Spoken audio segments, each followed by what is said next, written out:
Hello everybody! So today's video is going to be a quick review of Harry Potter and the Cursed Child. So let's get started. So how I've set up this review is that I will do the bad first, the good, and then I'll do the spoilers. And the spoilers are things that you may not want to know. They're the surprises in the book. So if you don't want to be spoiled and want to read the book for yourself, I will warn you before we get to that part. So Harry Potter and the Cursed Child takes place right where we leave off in the prologue in the end of the 7th book.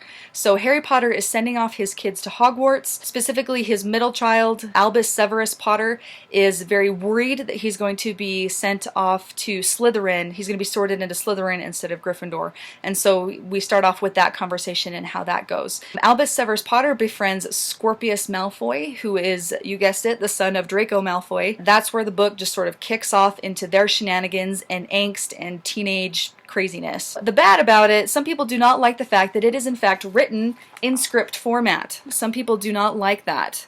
It is written as a script instead of a novel. The second thing that people didn't really like about it was that the pacing is very, very quick in the beginning. You're right at the train station, right at the end of the 7th book, and then all of a sudden it kind of does like a little snapshots of his years in Hogwarts, and then it goes right to his 4th year, which is where everything happens. The other thing that people didn't like was the fact that it's very fan-fiction-y. If you don't know what fan fiction is when people take a story such as a book series or a TV series or a movie, and they take those characters in that world and they try to create their own stories. For instance, a popular Harry Potter fan fiction idea is, what if Hermione and Harry got married instead? What if Draco and Ginny, got married instead of Harry and Ginny?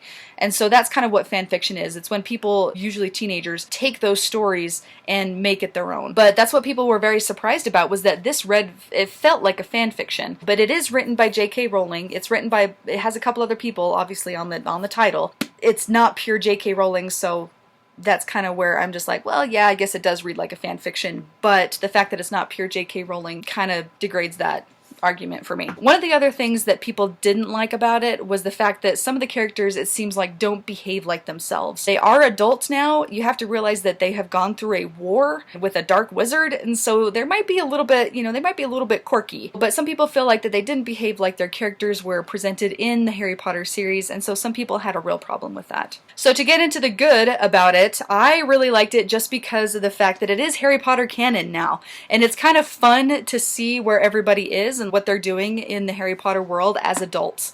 And so I thought it was a fun revisit to some of those characters, and that's what I really liked about it. I also liked it that it was a very, very quick read, so I didn't invest a ton of time into it. I started it at 9 o'clock in the morning and then finished it at about 1 o'clock in the afternoon, so it's very, very quick read. Another thing that I really liked about it was the fact that Scorpius is like totally adorable. He's not as snotty as his dad was in the first year of Hogwarts. He's actually just a quite sweet, adorable kid, and I think his character alone is just worth reading about because he's really, really cute and funny.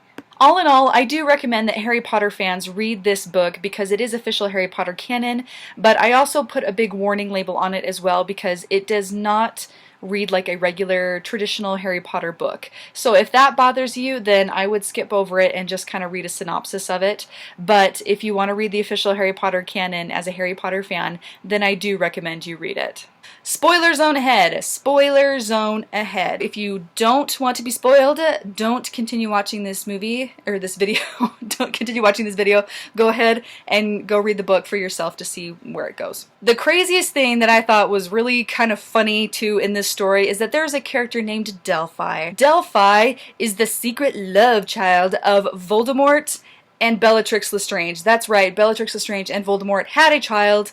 Her name was Delphi. She exists in this book, and she is evil and just follows after her father's footsteps, that kind of a thing. And so some people had this crazy thing that they're just like, well, Voldemort can't love, he can't have a child. And I'm like, well, yeah, let's not get into it. But he could still have a child, even if he doesn't love. So some people have a real problem with this. They feel like that's fanfiction part of it, is that Delphi actually exists, and so some people have a real problem with that. The other part that makes this book kind of a crazy wild ride is that there's a ton of time travel. And I don't mean just flashbacks. We are time traveling with time turners in this book, and we're going back years and years and years. And it's just crazy. It's just crazy how many times they go back. I think Scorpius goes back in time a total of 6 times in this story to either mess things up or to make things good again.